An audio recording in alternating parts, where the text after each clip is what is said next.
Ushtria holandeze njoftoi se një avion i tipit F-35 u ngrit me urgjencë për të vdekur nga afër dhe shkatruar disa drone ruse që u futën në hapësirën ajrore të Polonisë, një prej vendeve anëtare të NATO-s. Ky incident konsiderohet historik pasi është hera e parë që avionët e Aleancës Euro-Atlantike rrezojnë mjet ajrore ruse brenda hapësirës së saj, duke rritur dhe më tej tensionet me Moskën. Fotografitë e publikuara nga ministra e mbrojtjes së Holandës tregojnë një simbol të vendosur në pjesën e jashtme të avionit, pranë krahut të pilotit, sipas analizës së Business Insider.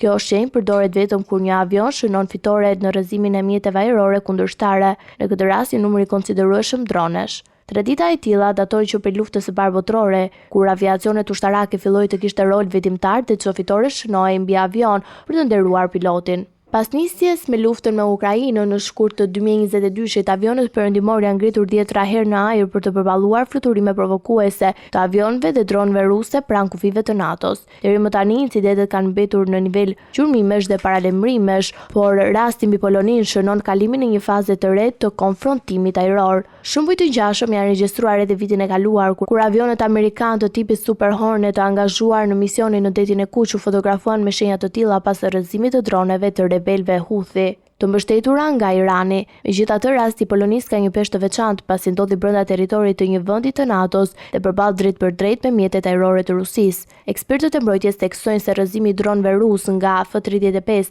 është një mesazh i qartë për Moskën se Aleanca është e gatshme të reagojë me vendosmëri ndaj çdo shkelje të hapësirëve ajrore. Ngjarja forcon perceptimin e NATO si një aleancë e unifikuar në mbrojtjen e kufive të saj dhe dëshmon rolin e avionëve të gjeneratës së 5 F-35 si pjesë kyçe e mburojjes ajrore të Europës Lindore. Ndërsa hetimet e brendshme vijojnë për të përcaktuar saktësisht numrin e droneve të rrëzuar, fakti që një avion i vetëm shkatroi disa mjete ajrore njëherë shihet si një arritje e rëndësishme operative. Analistët paralajmërojnë megjithatë se ky zhvillim mund të ngrejë rrezikun e përshkallëzimit të mëtejshëm mes NATO-s dhe Rusisë, duke bërë hapësirën ajrore të Europës një nga frontet më të ndjeshme të konfliktit aktual.